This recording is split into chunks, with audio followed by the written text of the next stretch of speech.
Welcome to Pirate Money Radio with your host, Kevin Freeman, helping you unpack the economic headlines and providing real money solutions. If you haven't noticed, America's in turmoil. Sure, there's some very good things happening politically, including religious liberty, sanity in the climate arena, recognition that there are only two genders officially after all, and a safer border. And we see a revival in the church with young people embracing Christianity.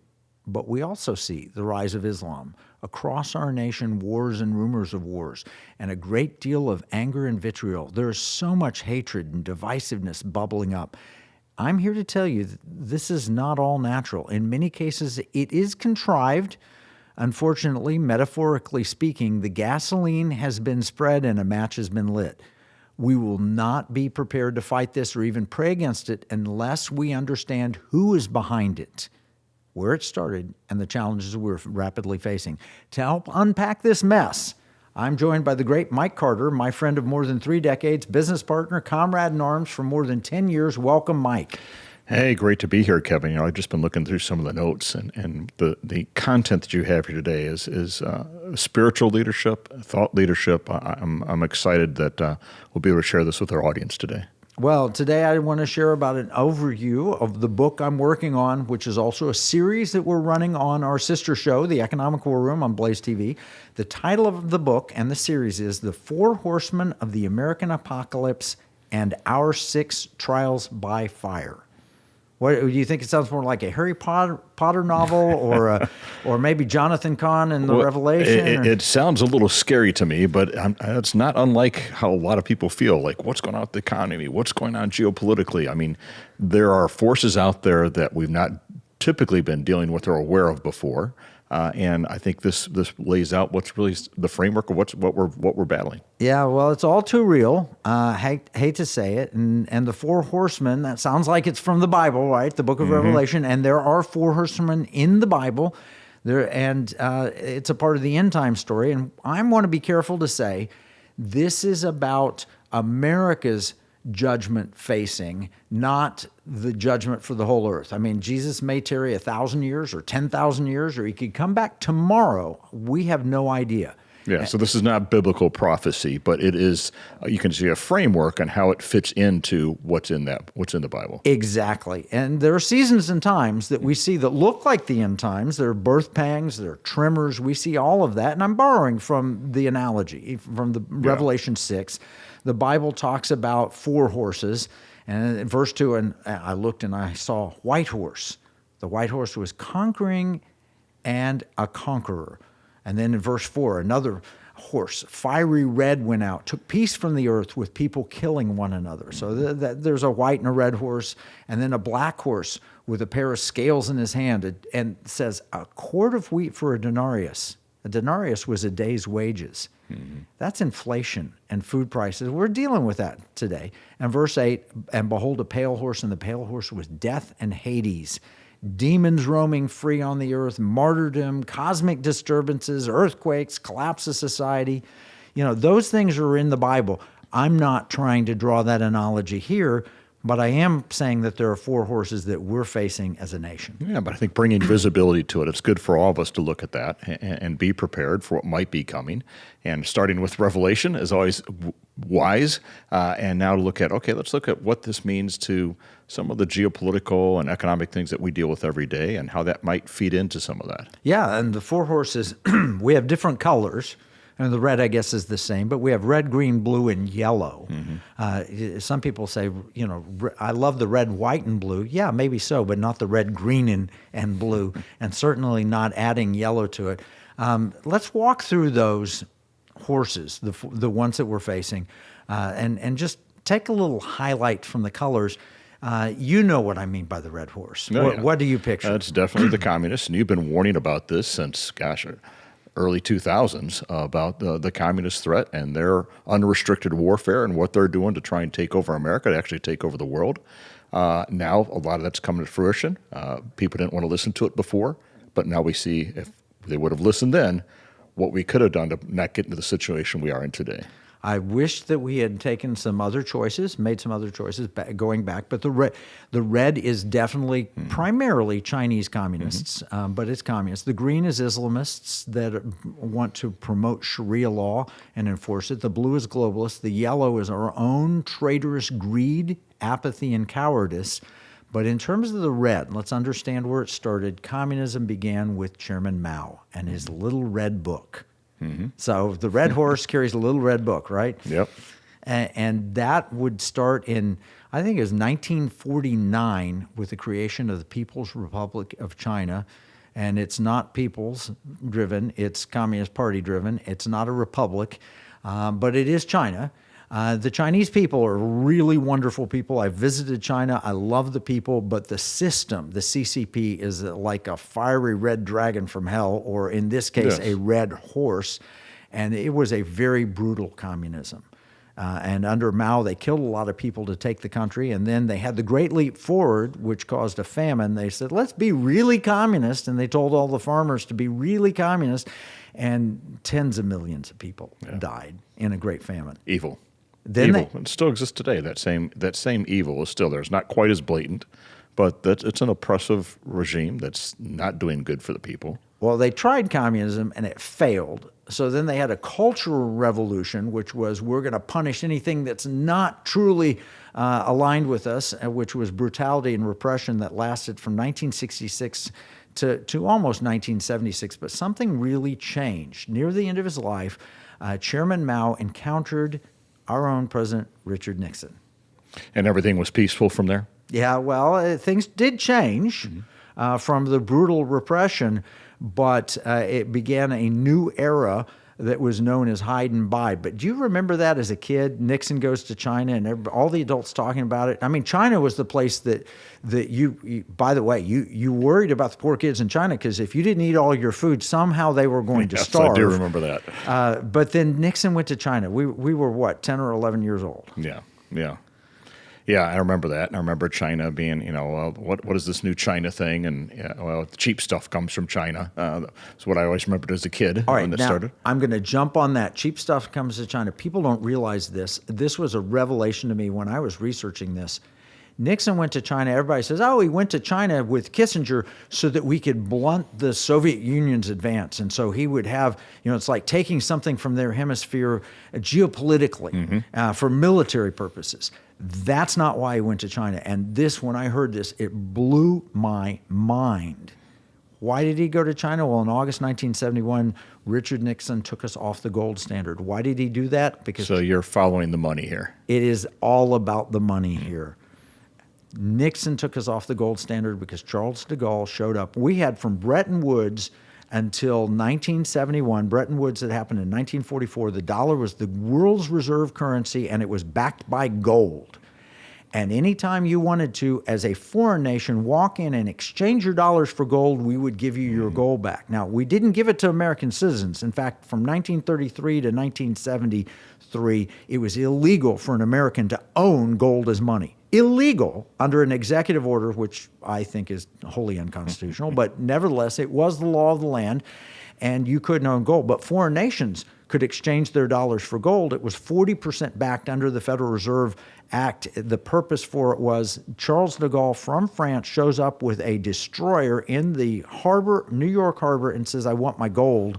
And Nixon closed the gold window in August 71. That sends a message when you send the destroyer in and say, okay, I want my gold. It does. That probably is enough to make Nixon think, I got to come up with a different plan here. And his plan was, no, you cannot have it. And then he instituted wage and price controls, which is really a communist idea. But he says, no prices. By law, prices cannot go up. Well, free markets could care less about wage and price controls. So, all right, we're going to have to take a break. We're going to talk about why Nixon went to China and what that means for the American people. More than 50 years ago, he went to China. We're dealing with this red horse that was unleashed, and I'll explain exactly how and why it was unleashed when he exited the gold standard, leaving us with the mess that we have today. He took a short, temporary solution, and it's created a long-term problem. We're going to cover this and more when we come back from the break, and you'll learn the true story about what abandoning the gold standard means. Here's a $10 bill. It's got the picture of Alexander Hamilton on the front of it.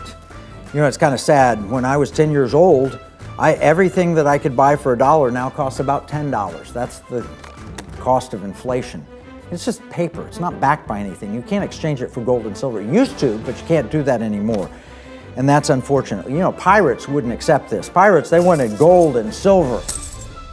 Patriots, the founders of this nation, also wanted gold and silver coin. In fact, they put a provision in the Constitution, 17 words, that said states could only make gold and silver coins tender within the states. That's why I wrote this new book, Pirate Money, Discovering the Founders' Hidden Plan for Economic Justice and Defeating the Great Reset. It will explain exactly the history of money and exactly why gold and silver coins can be made modern with new technology and a useful monetary system. PirateMoneyBook.com.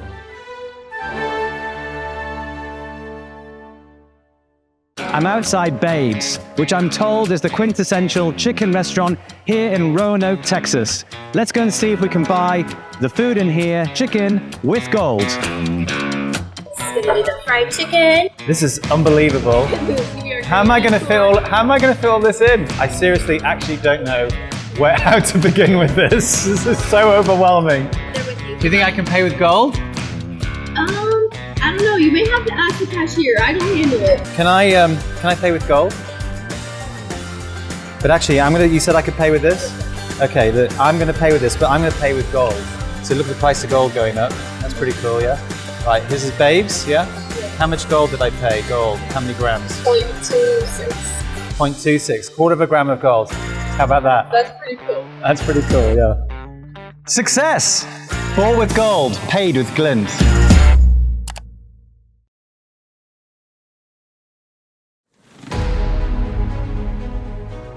Welcome back to Pirate Money Radio with your host, Kevin Freeman. And we're talking a little bit of history to better understand why it is that we're facing the four horsemen of the American apocalypse. And the four horsemen, the first one we're discussing is Red China, and that is the red horse.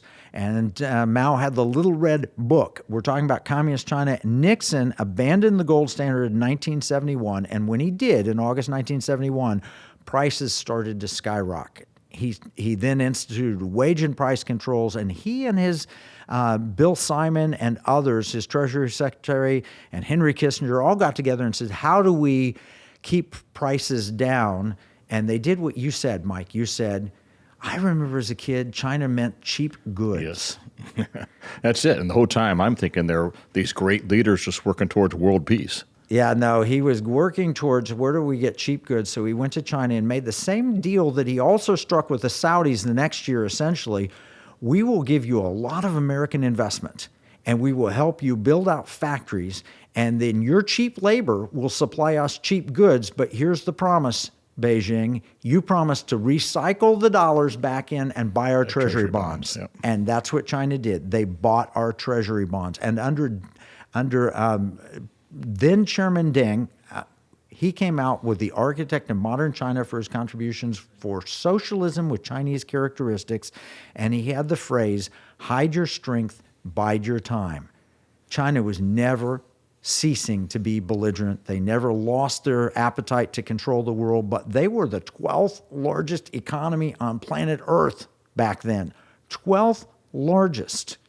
And, you know, they wrote the book Unrestricted Warfare. I was last in China in 1999, the year that book came out, and I was in Hong Kong, and I went into Shenzhen and looked at their stock exchange. They were pretending to be a capitalist nation. Yeah. We've seen since then they're not. And we know they played the long game. And so that agreement with Nixon to buy our treasury bonds lasted for, 40 years.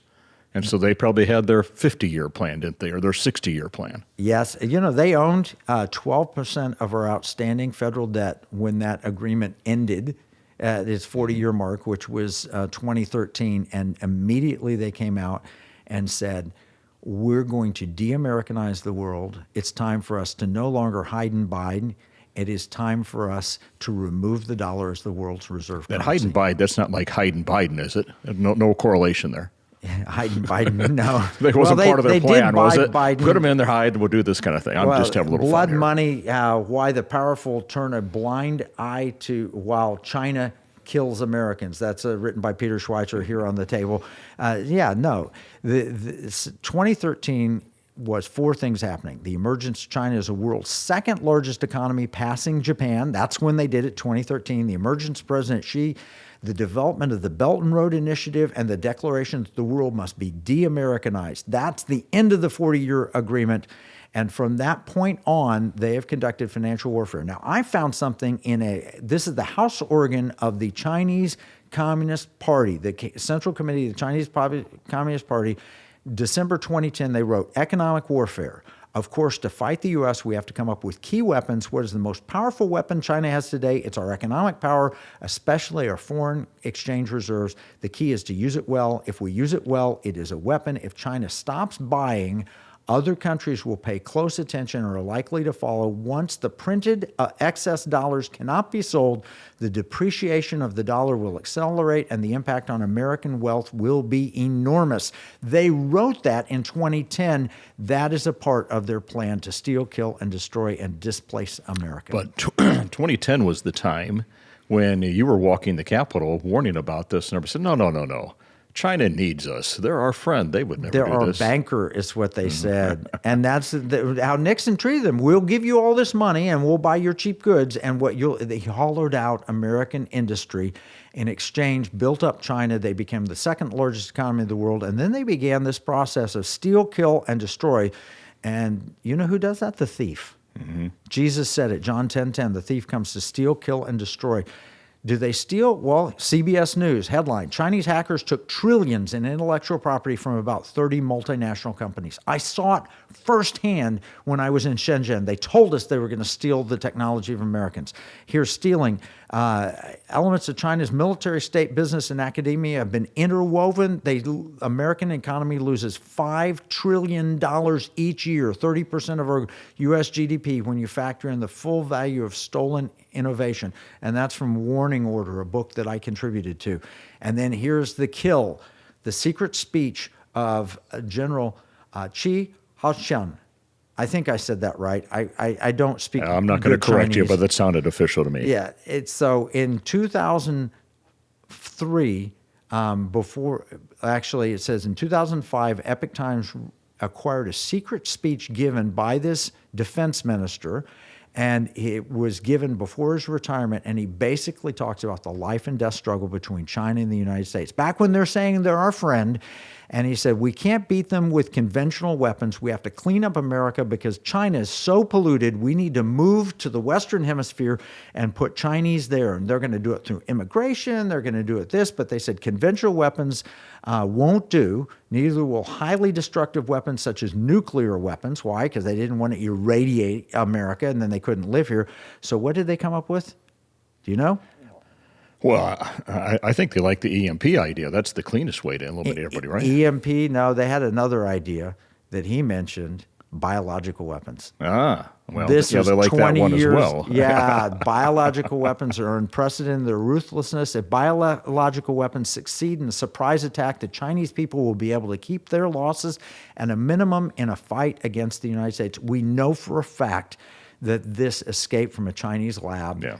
And the pandemic that we dealt with he said it is indeed brutal to kill 100 or 200 million Americans, but that's the only path to secure a China century. That's really, really scary. And I've heard that quote before, as you've shared it, and it is, and that's the wake up call. Yet we had leaders of our country working with them on some of these bioweapons, developing them together, bringing Chinese students into our colleges and institutions to help create this. It's really frightening. And then if you read the book Unrestricted Warfare, the last thing is to destroy America by mustering large amounts of capital, launch a sneak attack against financial markets, bury a computer virus, carry out a network attack, which includes the EMP that you're talking about. And ultimately, you cause the enemy nation to fall into a social panic, street riots, and a political crisis.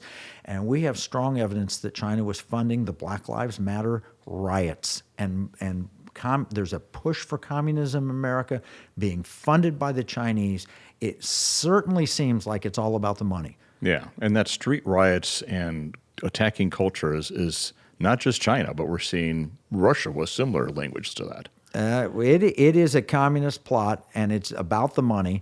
there are only three things you can do with your money. You can give it, you can spend it, or you can invest it. Here at Pirate Money Radio, we work to explain solutions that support all three areas in a way that promotes liberty, security, and values. Patriot Mobile, a mobile phone company, supports the Pirate Money Radio program. Patriot Mobile uses U.S. carriers including AT&T, Verizon, and T-Mobile, and operates on both Apple and Android phones. More information about the Economic War Room and Patriot Mobile is available at piratemoneyradio.com/AFR. That's piratemoneyradio.com/AFR. And so, Kevin, it feels like this. We look at what's happened, and it's been over the last 40 years, but it seems like that red horse is moving even faster now between activities in Russia, China, that communist movement. They're executing their plan. Their plan is very obvious. They've laid it out. I put it in the book according to plan. And according to plan lists the 45 goals of Communist Party USA. It was mentioned first in the Naked Communist. It was read in the Congressional Record in the 1960s. This is a long-term plan. They're executing it to a T. That is the red horse, and it's galloping. And it came about because Nixon took us off the gold standard. We had bad inflation, and he needed cheap goods and money recycled back to buy our debt.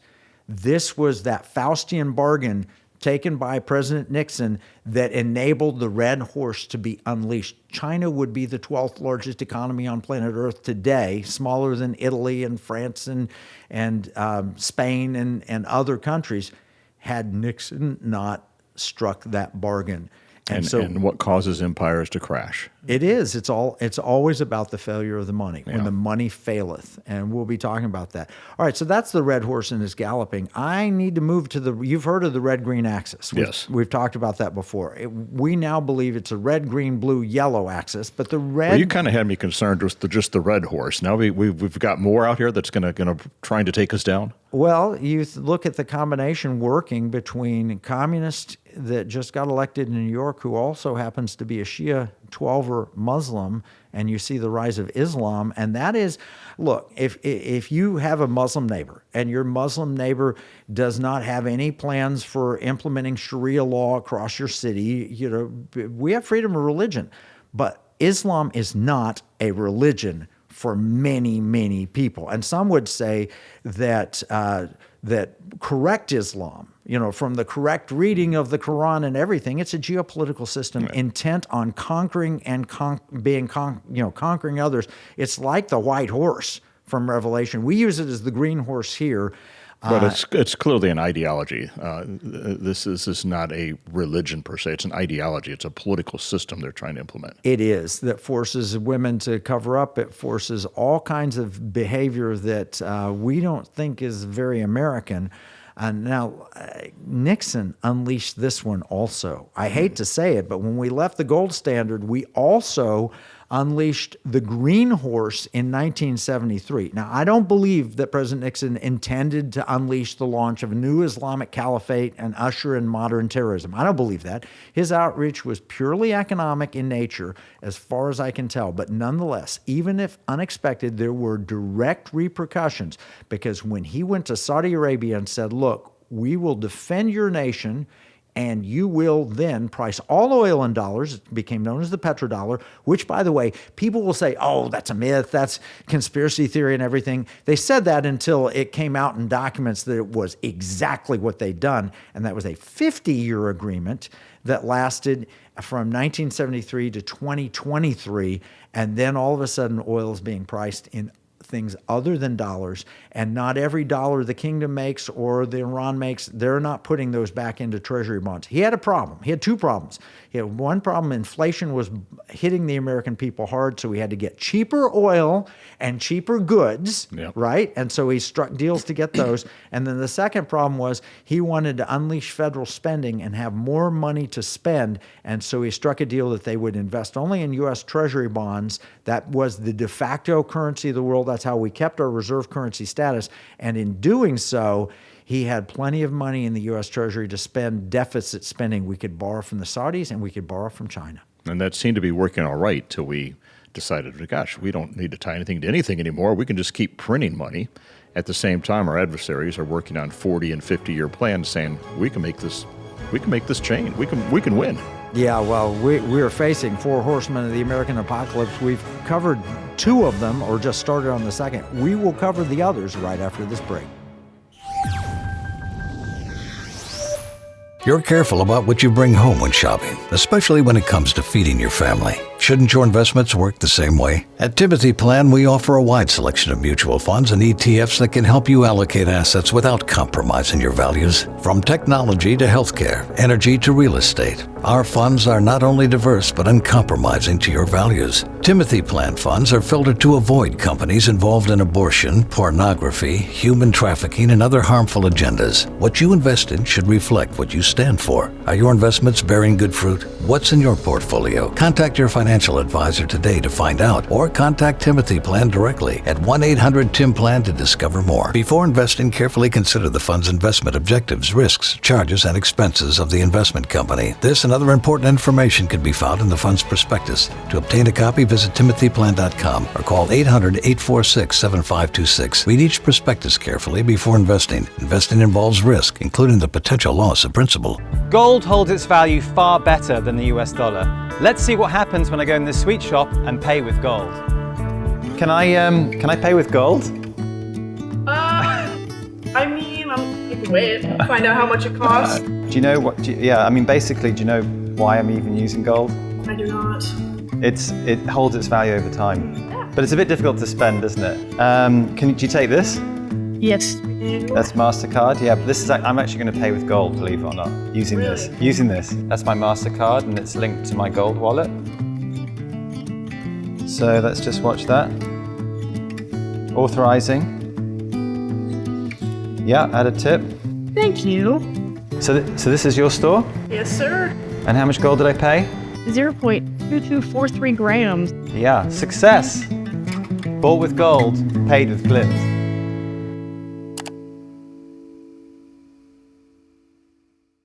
Pirate Money Radio, helping you give, spend, and invest in ways that align with liberty, security, and values. Welcome back with your host, Kevin Freeman. And we're talking, I've got Mike Carter here. We're talking about the 4 horsemen of the American apocalypse that have been released. The first was the red horse, Communist China. The second, the green horse. Nixon unleashed both of these when he left the gold standard. When we gave up sound money, you know what Luke 16:11 says, that if you're faithful with your unrighteous mammon, you'll be trusted with true riches, but if you're not faithful, you will not be trusted. America is losing liberty, security, and values because we're not being faithful with our unrighteous mammon. So here's the problem. The green horse is unleashed. We went to Saudi Arabia. We said, we will pay you for your oil. We will defend you with our military, but you have to recycle it back. It's the beginning of the petrodollar. What did the Saudi kingdom do with that money? One of the things, they unleashed Wahhabism across the world. They struck a deal with their most Sharia adherent citizens that said, look, don't bother the king and the kingdom, and we'll give you money. You go put mosques elsewhere, and you go take Islam from our Sharia perspective, throughout Europe and into the Americas. And when they unleashed that, they unleashed really the green horse. Yeah. And they typically look at America as the infidel, right? I mean, they're trying to change the ideology of America. No, you can watch. And just go on Instagram and just flip through it. And it won't take long till you come up with someone who says, we are Islam. We are not here to coexist. We're here to conquer and to overtake all other religions. That's the authoritative texts of the Quran will tell you that. All the authoritative documents in Islam will tell you their goal is to establish a caliphate under Sharia law. That is the purpose. It's not what I want in America. I think it's antithetical to the Constitution, but it's a real threat, and the Saudis funded a lot of that. In fact, I've got a report from the European Parliament here. The involvement of Salafism, Wahhabism in the support and supply of arms to rebel groups around the world. Clearly, the risk posed by Salafist Wahhabi terrorism goes far beyond the geographical scope of the Muslim world, the attacks on New York, Washington, D.C., London, and Madrid remind us of this. However, these deadly attacks remain exports of problems whose origin is located in the cradle of jihadist Salafism. Saudi Arabia has been a major source of financing to rebel and terrorist organizations since the 1970s when we left the gold standard. Wow. Wow. We talk about that denarius. Why did Rome fall? They debased the currency. We debased our currency, and it put us in this situation today. Where we had strike deal with the red horse and the green horse. Prior to 9/11, terror attacks were mainly related to U.S. presence in the Middle East. That would be the Beirut bombing in 1983 or the attack on the USS Cole in Yemen in October 12th of 2000. But under bin Laden, a Saudi, he shifted to economic warfare using kinetic means. And here I'm going to quote from his 9/11 speech explaining why he did this on 9/11. Hitting the economic structure is basic for the military power. If their economy is destroyed, they will be busy with their own affairs rather than enslaving the weak peoples. It is very important to concentrate on hitting the U.S. economy through all possible means. That's his intention. Death by 10 million cuts. He spends $100,000 flying planes in the World Trade Center.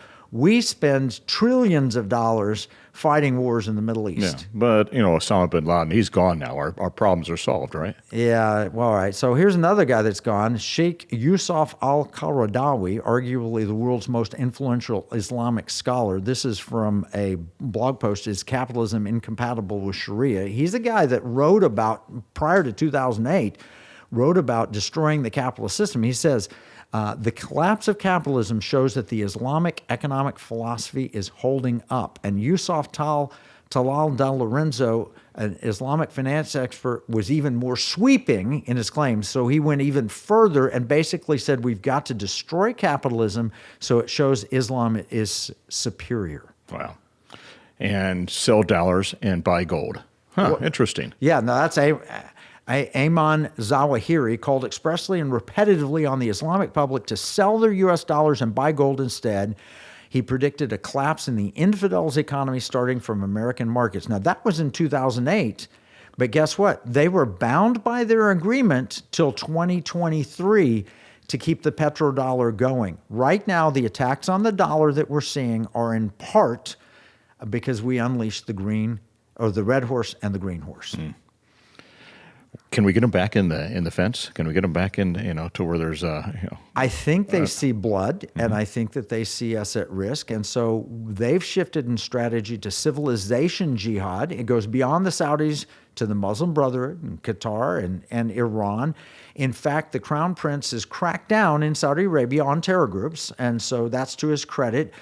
But there are many reasons to believe that many of the leaders of Muslim nations are more concerned with power than Islam. So we've got this power balance. But the Muslim Brotherhood, we found a document called the Explanatory Memorandum on the General Strategic Goal for the Brotherhood in North America in an August 2004 raid by the FBI in an Annandale, Virginia home of Ismail El-Barassi, a senior Hamas and Muslim Brotherhood leader, and they found it in a hidden sub-basement. They took it to court. They found a Holy Land Foundation terrorism trial in Dallas, the largest successful prosecution in U.S. history, that included numerous exhibits, and they found this memo. And the memo basically says, we're going to do civilization jihad. It's not just about blowing things up and suicide bombers. It's going to be civilization jihad. What does that mean? Well, they explained it. They said the Ikhwan must understand that their work in America is a kind of grand jihad in eliminating and destroying the Western civilization from within and sabotaging its miserable house by their hands and the hands of the believers, so it's eliminated and God's religion is made victorious over all other religions. That is meaning immigration jihad. Move to this country and infiltrate them from within. Bribe their politicians, infiltrate the churches, pretend like you're connected to the churches and we all serve the same. We're a peaceful religion. Abrahamic religion. All of those, do all of those things. So here's the 4 steps. Infiltration, that's the first step. Second step, consolidation of power, where you proselytize, establish and recruit jihadi cells. You convert alienated segments of the population to Islam, revisionist efforts to Islamize history, efforts to destroy historic evidence that reveal true Islamism, increased anti-Western propaganda, psychological warfare. We saw this happen in Europe a decade ago, and Europe is lost. Yes. It's happening here now. They've infiltrated our charities. They've infiltrated our politicians and the political base. They are demanding their rights now. That's stage 2. Stage 3 is open war with leadership and culture. We're entering stage 3, intentional efforts to undermine the host government and culture. We're seeing that now. Rejection and defiance of host society, secular laws, or culture. Even murder of moderate Muslim intellectuals who don't support this Sharia law, and it has to be imposed. We saw that the imam in Houston goes store by store. You're selling pork here. You're allowed to do that for another 90 days, and then I'm coming back, and we're going to take care of that. Yeah. You're selling lottery tickets. You're selling booze. We don't allow any of those under Sharia law, and therefore we're going to come back in so many days. You've been warned, and we're coming back. That's in Houston. Yeah. And we're seeing the whole cities pop up now.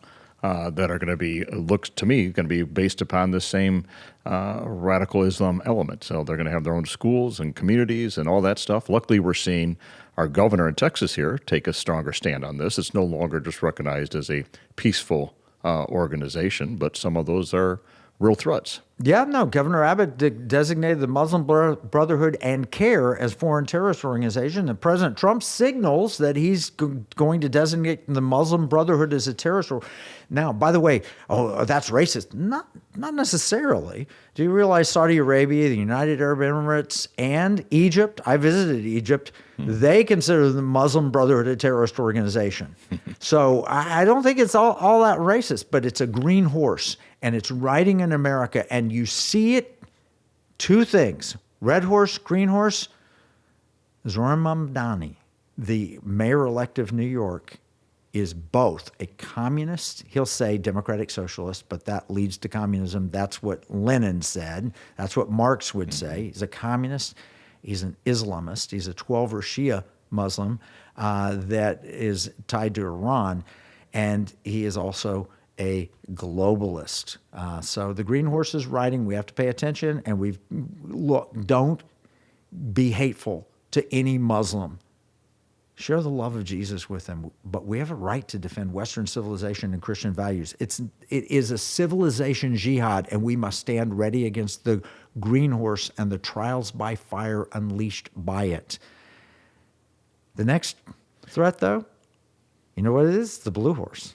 No, but even before we get to the blue horse, I'm looking at a slide our producer just put up there. Look at the number of mosques around DFW right now. Oh my gosh! And if you go to Costco on a Saturday, you'll see a lot of. I hope they're religious people and not civilization jihadists, but I don't know how to tell the difference. And if they're following the authoritative books of Islam, the whole purpose is to Islamify the entire world under a single caliphate under Sharia law. And it certainly looks like they're surrounding the Metroplex, and a percentage of those are probably under that Sharia law. Maybe not all of them, but a percentage. But you know who's supporting that is the globalists, who are saying, hey, let's make certain that you allow open borders so that you can have everybody coming in and mass migration. And all right, so the globalists... The force multiplier, this blue horse. The blue horse, and they too, we'll explain it, we're going to have to take a break in a second, but they too were unleashed with the removal of the gold standard in 1971. Yes, Klaus Schwab, the World Economic Forum, the United Nations, the International Monetary Fund, all of these blue organizations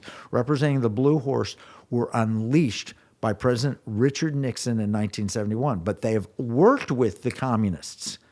You know, if you go to the World Economic Forum website, they'll tell you that you're going to own nothing by the year 2030, and you'll be happy about it. That's communism. And then they've also said the U.S. will no longer be a superpower, but we will be a very diverse nation, and migrants from around the world, mostly Muslim nations, will be forced into the United States. There will be essentially open borders. These are World Economic Forum proposals. Of course, the rich people think that they'll be set apart from this and they'll be in charge and running things. I'm not sure the communists agree with them. I'm not sure that the Islamists agree with them, but that's kind of, everybody thinks that they're going to get these other two to work with them, and then they will take over and then they'll be in charge. We're going to see a mass battle coming up. These are horses unleashed by what President Nixon did to us in 1971. We will cover and finish the blue horse and explain the yellow horse when we come back right after this break. We'll be right back. Throughout history, the spirit of patriotism has prevailed. The battles may have changed, but the values remain the same. Today, in 2024, we find ourselves at a pivotal moment where the call for unity, freedom, and a better future echoes louder than ever. For more than 10 years, Patriot Mobile has been committed to supporting the values that make our nation great. With affordable plans and reliable nationwide coverage, Patriot Mobile is not just a wireless service. It's a call to action for those who believe in the American dream. Because this year is not just any year, it's the most important year since our nation's founding. Choose a wireless carrier that shares your values. Choose Patriot Mobile.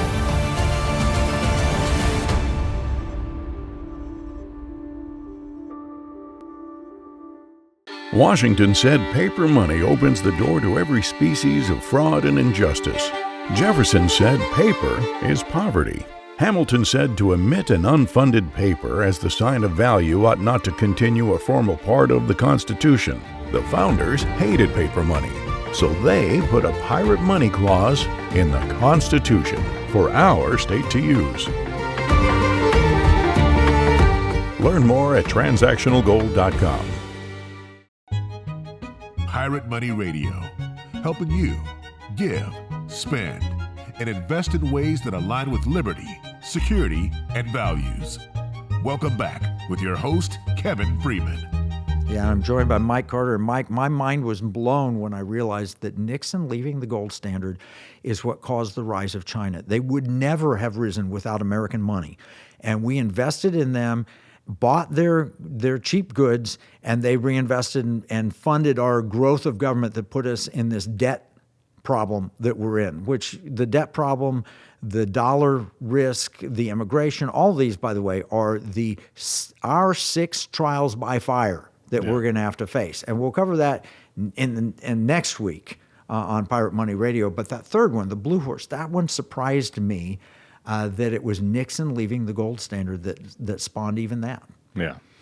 Yeah, it's always about following the money. And this is the first I've seen of someone connecting the dots on what happened in our lifetime to where we're at today, and we're seeing the repercussions of that. Yeah, no, that was a seminal moment in 1971. Richard Nixon left the gold standard because we couldn't back our money with gold and spend it like we'd been spending. Lyndon Johnson, as president, started the Vietnam War. He started the global war on poverty. He started the Great Society, spending enormous amounts of money.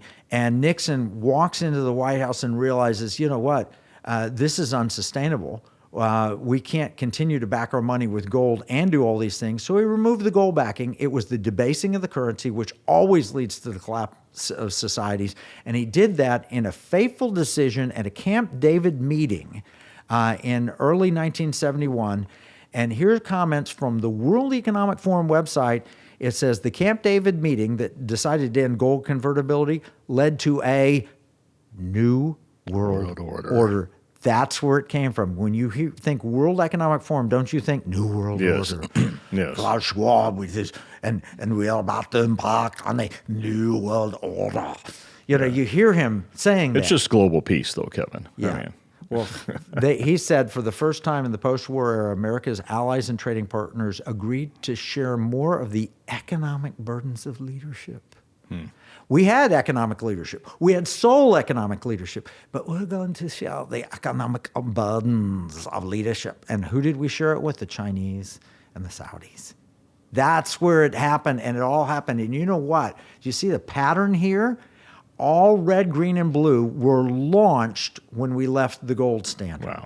Wow. So I need to share support for this program comes from Glint. It's a financial technology service offering a debit card and a mobile app that enables users to access gold holdings for everyday purchases. With Glint, users maintain ownership of allocated physical gold, which is stored in a managed vault. At the time of transaction, gold is sold in real time to cover the purchase amount in local currency. Glint offers an alternative way to store and use the value, combining gold and silver with modern payment infrastructure. Glint clients can monitor their gold balance, view transaction history, and manage their account through the Glint app, available on major mobile platforms. More details about how vaulted physical gold can be used as money are available at glintpay.com/gold247. Again, that's glintpay.com/gold247. Glint, providing access to gold for modern spending. All right, so we left the gold standard in 1971 by order of Nixon. People can go on their own personal gold standard. That's what pirate money is all about. But the World Economic Forum emerged. And more than just spawning the World Economic Forum, it was known as the European Management Forum at the time. And Klaus Schwab saw what Nixon did, and he said, all right, we're going to change this. It's not European. It was a European get-together. It's like a chamber of commerce for Europe. He turned it into the World Economic Forum with the stated intention of helping you by 2030, you'll own nothing. There'll be no borders. America won't be the sole superpower. We'll go into transhumanism and all those things that you saw, the 8 goals of the World Economic Forum. Let's get to the fighting words. I will eat bugs and be happy. No, I'm not doing that. No so more let's figure out meat. how to stop these horses. Yeah, meat will be a rare delicacy, but you'll eat bugs. I mean, literally, that's in the World Economic Forum planning. But you know what else Nixon unleashed? He unleashed in 1973, he unleashed the EPA. And here it is from Science History Institute, from the Smithsonian. It says, Richard Nixon and the Rise of American Environmentalism, how a Republican president ushered in the EPA. And what he did was he gave Klaus Schwab exactly what he needed to create that weapon for the World Economic Forum, this notion of climate change. And in the 70s, they said, it's going to be global cooling. We've got to protect against global cooling. Stop burning fossil fuels because it's going to be global cooling. And then science didn't back them up because it started to warm again. And said, oh, no, it's global warming. All of that was the World Economic Forum. And that's why they've grown in power. And that's why they put out the Welcome to 2030. I own nothing, have no privacy, and life has never been better. I doubt it, but that's on the World Economic Forum website. You'll own nothing, be happy. The U.S. will no longer be the world's leading superpower. Transhumanism with transplant of 3D printed non-human organs. Eat less meat, eat more bugs. 1 billion people displaced by climate change, so we open all the borders. Carbon taxes will make energy more expensive, and we're going to end fossil fuels. No more oil and gas. And if things get bad here, we'll head to Mars and colonize in search of alien life, and Western civilization will be pushed to the breaking point and broken. That's what the red, green, and blue horses are doing to America. But remember that Nixon thing, that the peace symbol. I guess he was for this world peace, right? I don't know that Nixon realized that he was unleashing these 3 horses, but he did it because we abandoned real money. Yep. So I hope it's obvious. These are massive threats, red, green, and blue, and things are moving quickly. But we haven't discussed even our 6 trials by fire. We'll cover that in next week. But there's one more horse we've got to cover first. It's the yellow horse, and I use yellow for cowards, traitors, the apathetic, and the sellouts. And yellow may be the most dangerous. If you follow Trevor Loudon and the enemies within, you realize that the red, green, and blue have bought off our politicians. If you follow Peter Schweitzer with blood money or red-handed, you realize that China and others have infiltrated the Congress and the White House. All 4 of these horses, by the way, I'm going to cover in my coming book, hopefully out early in 2026, and that is the 4 horses of the American apocalypse and our 6 trials by fire.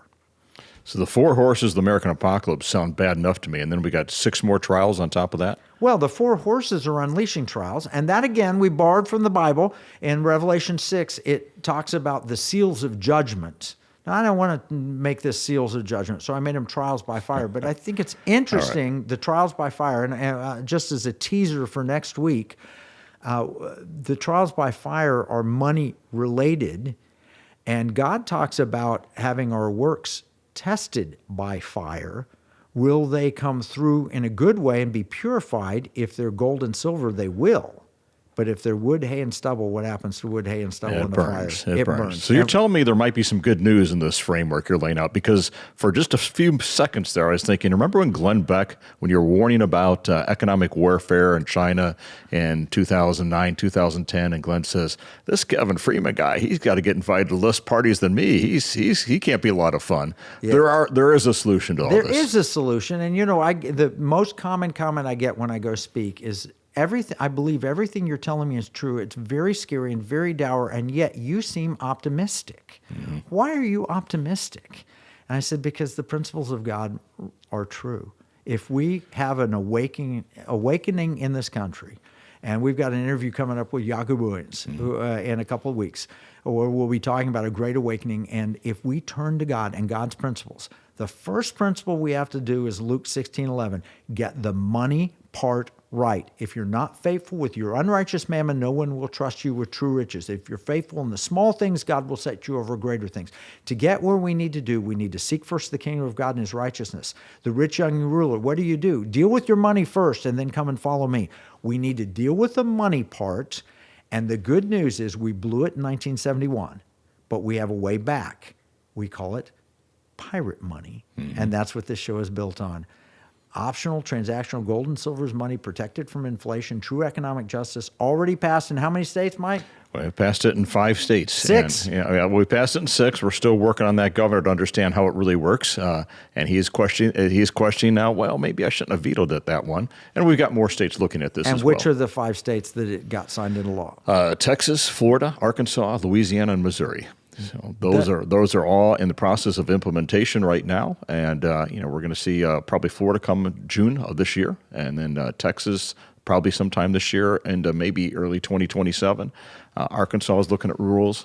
They're all coming right up. We've got maybe 20 new states that have shown interest. We were a pro-family legislative network with Dave Barton, and 20 legislators from 20 states or so have come up to us and says, I want to do this in my state. It's begun a momentous movement. It has. And, I thought it was going to be easy as we go to this next one, but now we're seeing some new adversaries come in that say, well, we don't understand this, we don't like it, or it's misinformation, or this is going to be CBDC. No, this is the solution to CBDC. And it's important, and look forward to continuing to help facilitate this movement across America. To learn more, listen to this program. To learn more, go to transactionalgold.com. To learn more, read Pirate Money as a book. We really do believe we have a solution that will reverse the curse from 1971. But the real answer is Jesus himself, the Holy Spirit, a movement, an awakening of this nation. And we are working on projects to take to the heart of Washington, D.C., the truth of the gospel, and we're going to take the truth about money, biblical money, gold, silver, copper in some cases, but the Constitution, the intersection is the Constitution allows us to use gold and silver as real money, and the government gave up copper anyway, with the penny being taken away. So we have a solution here, and the key is to pray and work. Pray for America to return to God's principles, and in doing so, to return to his divine protection. Pray for transactional gold and silver efforts to restore biblical money. And pray against the 4 horsemen. Hey, let's stop being on defense and let's start going on offense. What if we take the gospel to China? What if we take the gospel to the Muslim community? What if we take the gospel to the globalists? That is our answer. So that is our charge. Listen to us wherever you get your podcasts, Apple, Spotify. Share this with your friends. Check out piratemoneyradio.com. This is Kevin Freeman, joined by Mike Carter for Pirate Money Radio. Arg. Arg. All right.